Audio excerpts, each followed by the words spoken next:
Here's a question that I'm asked often. Gasoline V8 versus a diesel when it comes to a classic Land Rover Defender. And before I get started, I just want you to know, if you have any other questions about classic Land Rover Defenders, there's a number on the screen. Just text it and we'll text the answer back. So now let's talk about it. And gasoline V8, I don't want you to get confused. Land Rover did make a gasoline V8 engine, but I'm not going to talk about that in this video. I'm going to talk about the popular engine swap that a lot of engine builders do, and that is the GM V8 engine versus the turbo diesel.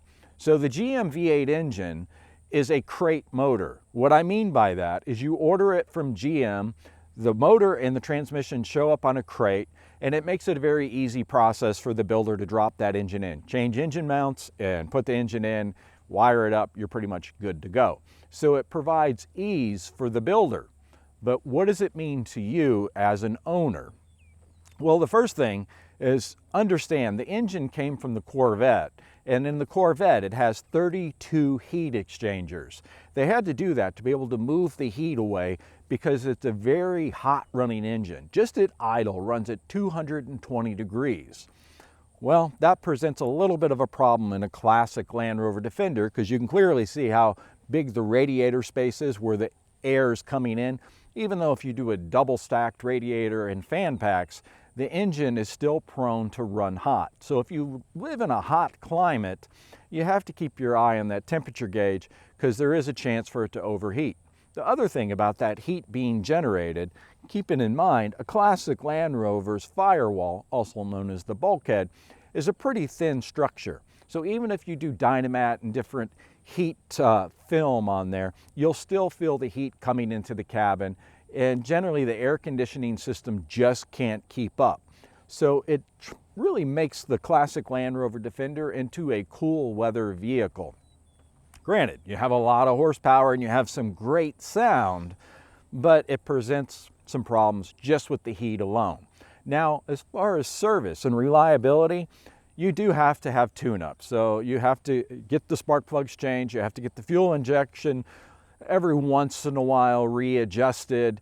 So you do have tune-ups, and the downfall of that is not every GM dealership can tune up that engine. You have to find a certain location spot that they're dedicated to being able to do that GM V8 crate motor. So again, it's not your normal Chevrolet GM dealership that can do it. You have to find the right point.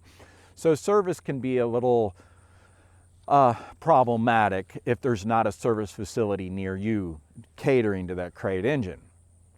Oil changes, same as a diesel, but you do have the tune-ups. The other thing about it too is it does create a tremendous amount of horsepower, and while that sounds really glamorous, it is a drawback if you're going to use your classic Land Rover Defender to be on the beach. If you want to do the, drive it on the beach and enjoy the beach, there's a good chance that you could get stuck if the sand is soft, because now we're dealing with horsepower versus torque.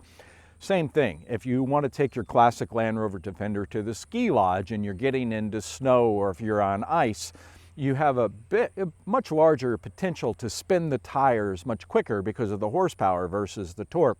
So you could get stuck or end up having an accident.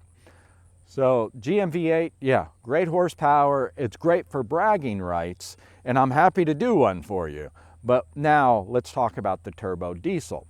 The classic Land Rover Defender was engineered for the turbo diesel. However, the turbo diesel originally in the classic Land Rover Defender was definitely underpowered. It just couldn't get out of its own way. It was noisy, it stunk, and everything else. Well, the classic Land Rover Defender, keeping in mind that it started in 1983, and you could only bring a vehicle in that was 25 years old, and now we're bringing vehicles into the country that are 2020 or 2021, there's been a lot of changes. So that turbo diesel engine that was underpowered originally is definitely not underpowered. Land Rover made a tremendous amount of changes, and then add the thing that Helderburg, where we made even more modifications to it. It's not an underpowered engine. Here's the beauty though. You get 28 to 32 miles per gallon versus the GM V8, you're getting 8 to 10 miles per gallon. And when you only have a 15.5 gallon fuel tank, that means stopping at the gas station a lot. Versus the turbo diesel, you can go for a really long time.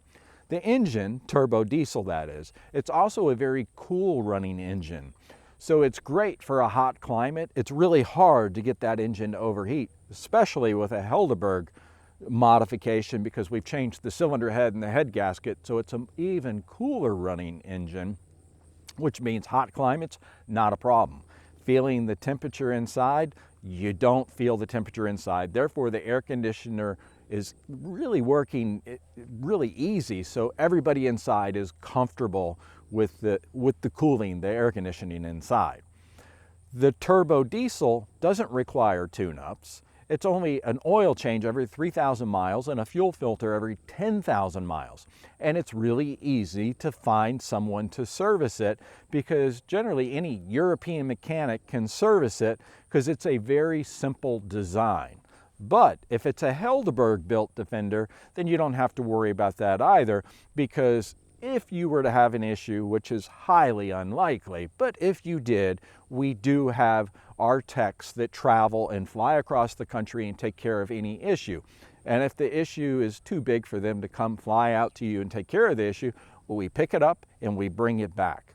So now the question is, which one fits your lifestyle better? The gasoline V8, where it's prone to overheat, uses a lot of fuel, and it's hard to get tune-ups done because not everybody can do it, or the turbo diesel? I know which one I prefer, and that's the turbo diesel, because all of those known issues with smell and noise are not a factor anymore, and it has plenty of power, it's enjoyable to drive, it has the nostalgia that you're really looking for, and it keeps the vehicle in its original configuration, which means that the resale value is much higher with something that's in its original state, meaning that the drivetrain and everything, versus ripping it apart and putting some foreign parts in there where it becomes a GM Land Rover versus an authentic Land Rover.